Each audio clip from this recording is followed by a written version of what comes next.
आदरणीय सुरेश खन्ना जी, मैं लखनऊ के इको गार्डन के बाहर पिछले 603 दिन से निरंतर धरने पर बैठा हूँ।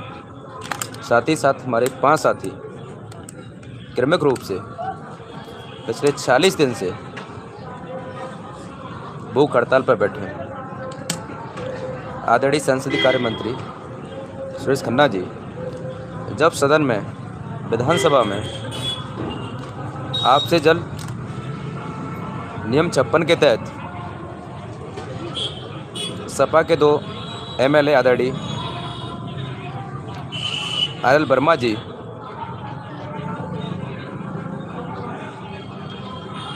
एवं एक दूसरे विधायक जी, उनका मैं नाम भूल रहा हूँ अभी, उन्होंने जब आपको कल सदन में पूछा था नियम 56 के तहत जब सवाल उठाया गया तो उन्नत शिक्षक भर्ती में घोटाला हुआ है और ओबीसी एससी, हाँ, दूसरे जो महोदय थे, दूसरे जो विधायक थे आदरणीय संग्राम यादव जी, इन दोनों लोगों के माध्यम से जब आपसे पूछा गया था कि उन्नत शिक्षक भर्ती में आरक्षक घोटाला हुआ है और ओबीसी एससी समाज के 6,800 लोगों को षड्यंत्र करके नौकरी से वंचित किया गया है, तो आपने सदन में खड़े होकर के कहा है कि उन्नत शिक्षक भर्ती में 48,699 ओबीसी एससी एसटी का हमने चयन किया है, अर्थात 70% लोगों का चयन किया है। आपने डिवाइडेशन करके बताया था कि आपने 31,228 ओबीसी, 17,260 एससी और 211 एसटी के लोगों का आपने चयन किया है।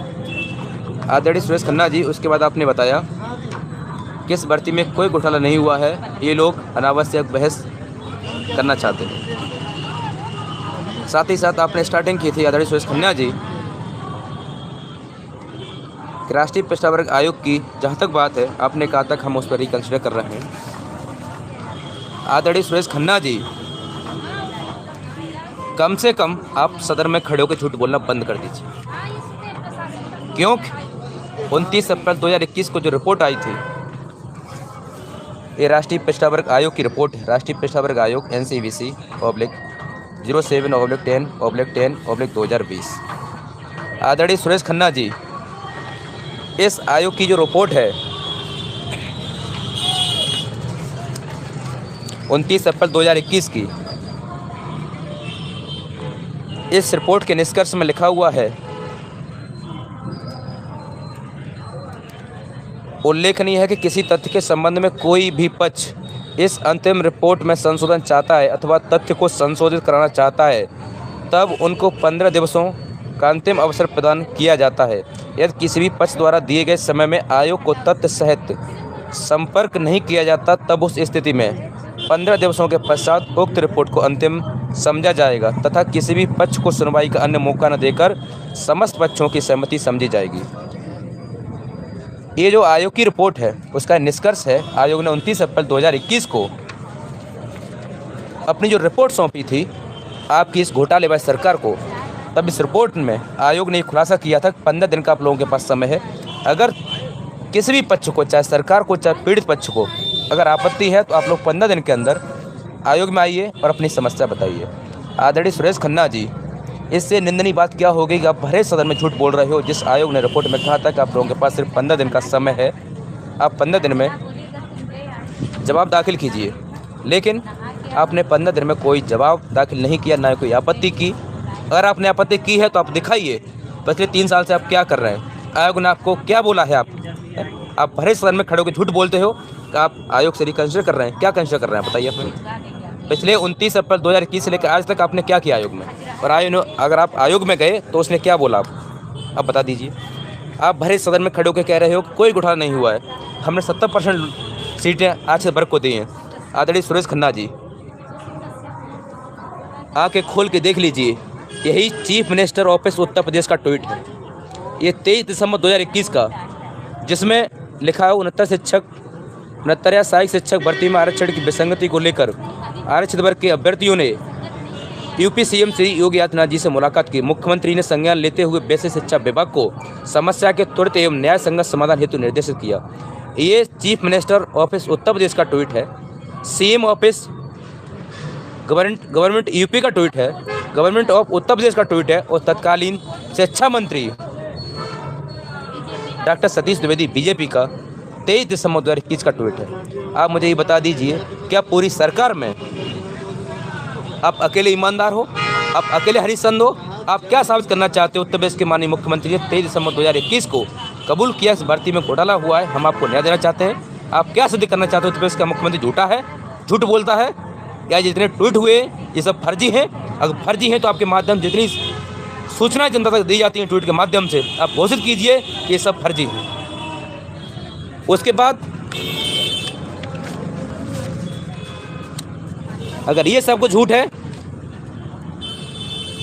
तो ये 24 दिसंबर 2021 का डॉक्टर सतीश चंद्र द्विवेदी जो तत्कालीन वे शिक्षा मंत्री थे, उन्होंने 24 दिसंबर 2021 को ये कबूल किया था भर्ती में घोटाला हुआ है और प्रेस वार्ता करके सबको अवगत कराया था पूरे प्रदेश को कि हम पीड़ित छात्रों को न्याय देने जा रहे हैं। अगर ये प्रेस वार्ता झूठी है तो इस तत्कालीन शिक्षा मंत्री पर कार्रवाई कीजिए, अन्यथा की स्थिति में आप सदन में खड़े होकर माफ़ी मांगिए कि मैंने भरे सदन में झूठ बोला है, क्या घोटाला नहीं हुआ है। अगर आप कैसे कह सकते घोटाला नहीं हुआ है? अगर घोटाला हुआ है तो ये एविडेंस कहाँ से आए? फिर ये आयोग की रिपोर्ट मुख्यमंत्री ने माना, मुख्यमंत्री जी ने जो इस पूरे घोटाले की जांच कराई, तत्कालीन राज्य परिषद के अध्यक्ष थे मुकुल सिंघल जी, उनकी अध्यक्षता में उन्होंने अपनी रिपोर्ट माननीय मुख्यमंत्री को सौंपी थी। उसके बाद माननीय मुख्यमंत्री ने स्वीकार किया था घोटाला हुआ है। उसके बाद हम लोगों के 5 सदस्यीय प्रतिनिधिमंडल को उत्तर प्रदेश के माननीय मुख्यमंत्री ने अपने आवास बुला करके खुद कहा था कि आप धरना समाप्त कीजिए, आपके साथ अन्याय हुआ है, हम आपको न्याय देने जा रहे हैं। अगर ये सब कुछ झूठा है तो पूछिए अपने बेस शिक्षा विभाग के उन अधिकारियों को, ये 5 जनवरी 2022 को ये 6800 छात्रों की चयन सूची कहाँ से आई? क्या आप इन चीज़ों को पूछ सकते हैं? अगर घोटाला नहीं हुआ तो आयोग ने कैसे मान लिया? जांच समिति ने कैसे माना? उत्तर प्रदेश के माननीय मुख्यमंत्री ने कैसे माना? तत्कालीन शिक्षा मंत्री ने कैसे माना? विभाग ने कैसे माना? किस बेस पर 6800 छात्रों की चयन सूची जारी कर दी है? इतना ही नहीं, आप कहते हो आपकी सरकार में आज सड़क का खनन नहीं हो रहा। 13 मार्च 2023 का इलाहाबाद की लखनऊ खंडपीठ की सिंगल बेंच का ऑर्डर है, उसमें माननीय जस्टिस ओपी शुक्ला जी ने क्लियर किया है इस पूरी चयन सूची को उत्तर प्रदेश की सरकार 3 महीनों द्वारा बनाए। आपने बनाई क्या? कम से कम संसदीय कार्य मंत्री जी, आप सरकार के महत्वपूर्ण अंग हैं, आप अपने आप में स्वयं एक सरकार हैं। कम से कम इतने बड़े प्रोदित ओबीसी समाज के मत बनिए।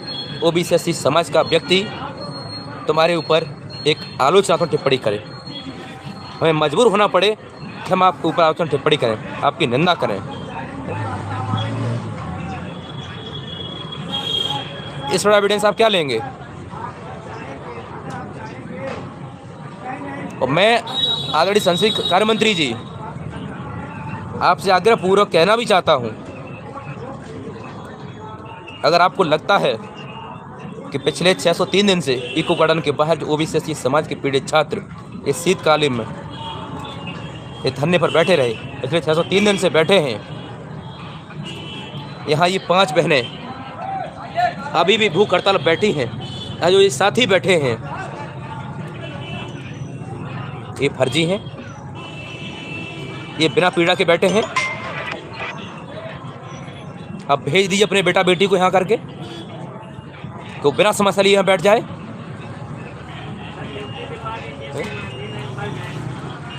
कम से कम संसदीय कार्य मंत्री जी, मैं तुमसे आलोचनात्मक आपने जो टिप्पणी किया उसकी मैं आलोचना करता हूँ, वो निंदा भी करता हूँ। साथ ही आपसे मेरा एक निवेदन है, जो भी व्यक्ति इस वीडियो को सुन रहा है उससे आग्रह करूंगा किसी तरीके से प्रयास करो कि वीडियो संसदीय कार्य मंत्री आदरणीय सुरेश खन्ना जी तक पहुँच जाए। मैं सभी के माध्यम से ये निवेदन करना चाहता हूँ, आप लोग उत्तर प्रदेश के संसदीय कार्य मंत्री से बोलिए कि आप एक बार ऑन कैमरा किसी नेशनल मीडिया के सामने आकर के हम लोगों से बात कर लीजिए। हम आपको बताना चाहते हैं कि आप कितने बड़े ईमानदार हो। क्या आप नहीं जानते आप जिस माननीय मुख्यमंत्री के बगल में बैठते हो और मुख्यमंत्री ने कबूल किया है? आप वो घोटालेबाजों की सरकार हो, वो जातिवादी सरकार हो आप। क्या आपकी आलोचना करना भी हम लोगों के लिए हम लोगों की हानि होगी। कौन नहीं जानता कि आपने ओबीसी एसटी समाज के लोगों का गला घोंट करके उनकी जगह तुमने सर्व समाज के लोगों को नौकरी दी है।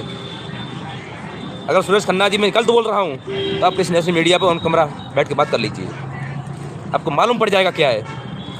और आदरणीय सुरेश खन्ना जी, मैं कहना चाहता हूँ आपसे, पूरी सरकार से कहना चाहता हूँ, आप जो आंकड़ा दे रहे हो सर में खड़े होकर के, आप इतना बता दीजिए, पूछ लीजिए अपने तत्कालीन शिक्षा मंत्री से, वर्तमान शिक्षा मंत्री से पूछ लीजिए बेसिक शिक्षा विभाग के अधिकारियों से। आप कह रहे हो उन्नत शिक्षा भर्ती पूरी हो गई, लोग 3 साल से सेवा भी दे रहे हैं, आप उन्हें वेतन दे रहे हो, मैं उसी को स्वीकार करता हूँ। भर्ती पूरी हो गई, उसमें आपने अपने लोगों को नौकरी दे दी, हम लोगों को नौकरी से वंचित करके। अगर आपके अंदर जरा सी भी शर्म बची हो, मानवता नाम की चीज़ हो, तो हमें आप बिल्कुल नया मन दीजिए। आप सिर्फ इतना बता दीजिए, अगर कोई भर्ती होती है तो उसमें 50% पद यूआर के होते हैं, उसके बाद 27% ओबीसी, 21% एससी और 2% एसटी। आपको मैं चैलेंज देता हूँ आदरणीय सुरेश खन्ना जी, माफ़ कीजिए लेकिन आपको मैं चैलेंज पूर्वक कहता हूँ, आप ये बता दीजिए कल सदन में खड़े होकर के कि उन्नत शिक्षक भर्ती जो आपने पूरी करा दी, इसमें यूआर की कट ऑफ कितनी है।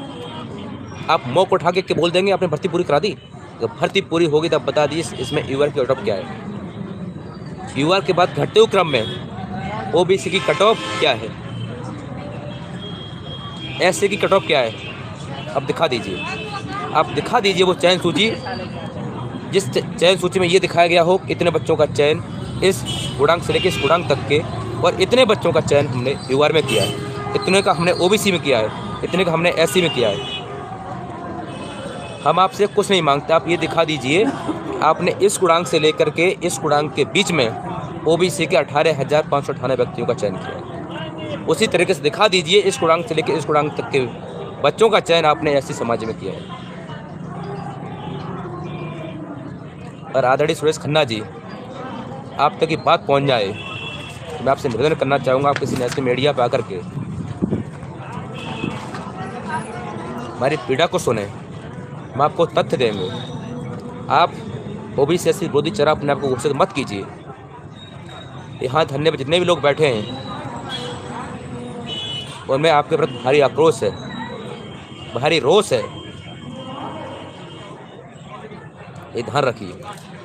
आपसे निवेदन है, आप भले या सरकार में हैं, भले ही आप संसदीय कार्य मंत्री हैं, लेकिन इस तरीके से किसी का शोषण नहीं सहन करेंगे। आप घोटाला कर रहे हो, हम लोगों को नौकरियों से वंचित करा के हमारी जगह अपनी जातिवादी के लोगों को आप नौकरियां दे रहे हो। उल्टा सर में खड़े होकर बोल रहे हो कि तमाशा कर रहे हो वहाँ बैठ करके। ये आपको तमाशा लग रहा है? आओ हमारे साथ, बैठिए हमारे साथ आकर के धरने में। आदरणीय सुरेश खन्ना जी, अगर यही आपका आवास अगर KD5 में ना होता, कहीं बाहर होता, तो ये सारे एविडेंस आपके घर में भरे पड़े होते। आज हम आपको दिखाते कि आयोग ने रिपोर्ट क्या दी है, हम आपको पढ़वाते आयोग की रिपोर्ट में क्या लिखा है, आपको दिखाते मुख्यमंत्री जी ने कैसे स्वीकार किया था, दिखाते तत्कालीन जो बेसिक शिक्षा मंत्री तो उन्होंने कबूल किया है, दिखाते आपको हम 13 मार्च 2023 का ऑर्डर में क्या लिखा है, तुम कितने ईमानदार हो, तुम्हारी सरकार कितनी बड़ी ईमानदार है। क्योंकि हम लीगल तरीके से आपके आवास तक नहीं पहुंच सकते, हमको संविधान नियम को उल्लंघन करना पड़ेगा आपके आवास तक पहुंचने के लिए। हमारी मजबूरी थी, अंत तक इसलिए हम लोग कल शाम को जा करके आपको बताते कि आप सदन में खड़े होकर कैसे झूठ बोलते हो। सर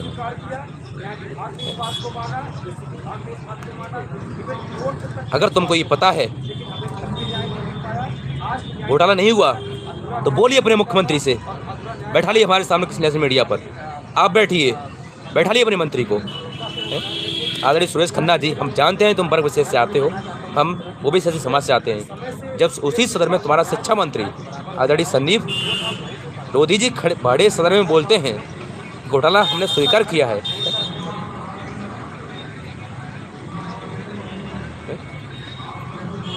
बताइए आप कहते हो घोटाला नहीं हुआ है, 70% का हमने सीट दी है, आप दी बता दी कट ऑफ क्या हमारी।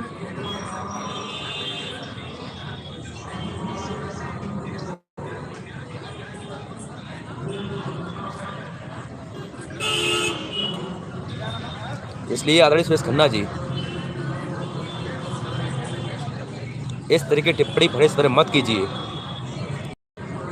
जिस तरीके से हम लोग मजबूर होकर के तुम्हारे आवास में ये आयोग की रिपोर्ट, मुख्यमंत्री की प्रेस वार्ता के बाद जितने ट्वीट हुए वो ट्वीट, तत्कालीन शिक्षा मंत्री का प्रेस वार्ता, चयन सूची, कोर्ट ऑर्डर, हम तुम्हारे मेज पर जाके मारे हैं। तुम्हारे आवास को हम लोग भरते, इसलिए हमें मजबूर मत कीजिए। तुम लोगों को जितना उत्पीड़न हम लोगों का करना था हम लोग कर चुके, और हम कहते हैं तुम्हें न्याय देना पड़ेगा। आप चाहे सदन को गुमराह कीजिए, लेकिन हम गुमराह नहीं कर पाएंगे। पूछ लीजिए अपने डिप्टी सीएम को, तो निषाद रैली हम लोगों ने किया है, हमारे पीड़ित लोगों ने किया है। आप आइए जनता के बीच में, हम आपको दिखाएंगे घोटाला आपने किया है कि नहीं किया। जो भी हमारे दर्शकों के साथ इस वीडियो को देख रहे हैं, उनसे आग्रह है ऐसे मनवादी सोच रखने वाले लोगों को आप लोग ये सारे एविडेंस दिखा के इन लोगों को जवाब दीजिए, जिससे ये लोग भरे सदन में झूठ ना बोल सकें। जय हिंद, जय भारत। ये बड़ी लंबी हो जाएगी एविडेंस वाली है।